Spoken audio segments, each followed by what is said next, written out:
കൊച്ചി കോർപ്പറേഷനിലെ വനിതാ ലീഗ് ജില്ലാ സെക്രട്ടറി സജി കബീറിനെ പാർട്ടിയിൽ നിന്ന് പുറത്താക്കി. രണ്ടാം ഡിവിഷനിൽ വിമത സ്ഥാനാർത്ഥിയായതോടെയാണ് പാർട്ടി നടപടി വന്നത്. റാഫി കരീം കൊച്ചിയിൽ നിന്ന് വിവരങ്ങൾ നൽകും. പറയൂ റാഫി.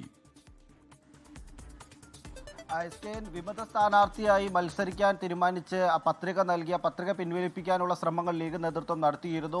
ഈ പത്രിക പിൻവലിക്കാൻ സജി കബീർ തയ്യാറാകാതെ വന്നതോടുകൂടിയാണ് ലീഗ് നടപടിയെടുത്തിരിക്കുന്നത്. മുസ്ലിം ലീഗിന്റെ സംസ്ഥാന നേതൃത്വമാണ് ഇപ്പോൾ സജി കബീറിനെ വനിതാ ലീഗ് ജില്ലാ സെക്രട്ടറി സ്ഥാനത്ത് നിന്നും ഒപ്പം തന്നെ പാർട്ടിയിൽ നിന്നും പുറത്താക്കിയിരിക്കുന്നത്. നേരത്തെ തന്നെ മുസ്ലിം ലീഗ് നേതൃത്വത്തിനെതിരെ വലിയ രൂക്ഷ വിമർശനവുമായാണ് സജിത കബീർ രംഗത്തെത്തിയത്.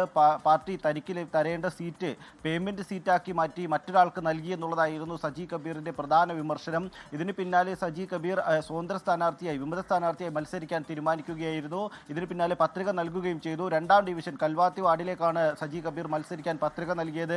ഇതിന് പിന്നാലെ സജി കബീറിനെ അനുനയിപ്പിക്കാനുള്ള നീക്കങ്ങൾ ജില്ലാ ലീഗ് നേതൃത്വം നടത്തിയിരുന്നു. എന്നാൽ പത്രിക പിൻവലിക്കാനുള്ള സമയം ഇന്നലെ അവസാനിച്ചിട്ടും പത്രിക പിൻവലിക്കാതെ മത്സരരംഗത്ത് സജീവമായി തുടരാൻ തീരുമാനിച്ചതോടുകൂടിയാണ് മുസ്ലിം ലീഗ് നേതൃത്വം നടപടിയെടുത്തിരിക്കുന്നത്. രണ്ടാം ഡിവിഷനിൽ മുസ്ലിം ലീഗിന്റെ സ്ഥാനാർത്ഥി ഫൗസിയ സജീവാണ്. ഫൗസിയ സജീവും ഒപ്പം തന്നെ സജി കബീറുമാണ് ഇവിടെ മത്സരിക്കുന്നത്. അത് ലീഗിന് വലിയ വെല്ലുവിളിയാണ്. ഒപ്പം തന്നെ ടി.കെ. അഷ്റഫിന്റെ സ്ഥാനാർത്ഥിത്വവുമായി ബന്ധപ്പെട്ട് നേരത്തെ CPM-നൊപ്പം സഹകരിച്ച് നേരത്തെ LDF-ന് പിന്തുണ പ്രഖ്യാപിച്ച് ആരോഗ്യ സ്റ്റാൻഡിംഗ് കമ്മിറ്റി ചെയർമാനായി നിലനിന്നിരുന്ന ടി.കെ. അഷ്റഫ് ഇത്തവണ മുസ്ലിം ലീഗിനൊപ്പമാണ്. മുസ്ലിം ലീഗിന്റെ കോണി ചിഹ്നത്തിലാണ് കൊച്ചി കോർപ്പറേഷനിലേക്ക് ടി.കെ. അഷ്റഫ് മത്സരിക്കുന്നത്. ഈ സ്ഥാനാർത്ഥിത്വം സംബന്ധിച്ചും സജി കബീർ വലിയ വിമർശനം ഉന്നയിച്ചിരുന്നു. ടി.കെ. അഷ്റഫിന് ടേം വ്യവസ്ഥ ലംഘിച്ച് മുസ്ലിം ലീഗ് സ്ഥാനാർത്ഥിയാക്കിയത് അതൊരു പേയ്മെന്റ് സീറ്റാണെന്നുള്ള ആക്ഷേപം സജി കബീർ മാധ്യമങ്ങൾക്ക് മുന്നിൽ ഒരു വട്ടം പറയുകയും ചെയ്തിരുന്നു.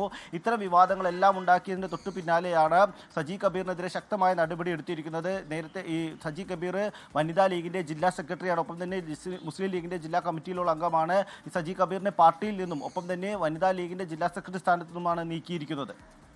ലോകത്തെവിടെയായാലും ഏത് സമയത്തും 24 വാർത്തകളും ഓഗ്മെന്റഡ് റിയാലിറ്റി പാക്കേജുകളും എക്സ്പ്ലെയിനറുകളും വിശദമായി കാണാൻ ഞങ്ങളുടെ YouTube ചാനൽ നിങ്ങൾക്ക് സബ്സ്ക്രൈബ് ചെയ്യാം.